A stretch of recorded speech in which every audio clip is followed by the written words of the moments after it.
দেখার মতো একটা ভিডিও দেখে যান। বউ, এই যে বেতন পাইছি, ঠিক আছে, খুব খিদা লাগছে, তুমি রেডি করো, আমি ফ্রেশ হয়ে আসি। হ্যাঁ, আরে তুই? হ্যাঁ আমি।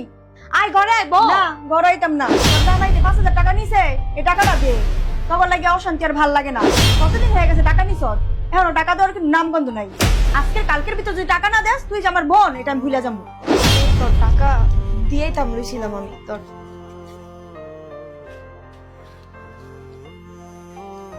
কি গো, শ্রাবন্তীর কণ্ঠ শুনলাম, শ্রাবন্তী আসছিল নাকি? আর কান্না করতেছো কে?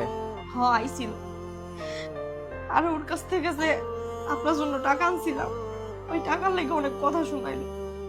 ভাবছি টাকাটা একটু পরে গিয়ে দিয়ে আসবো, এর মধ্যে কত কথা শোনাই গেল।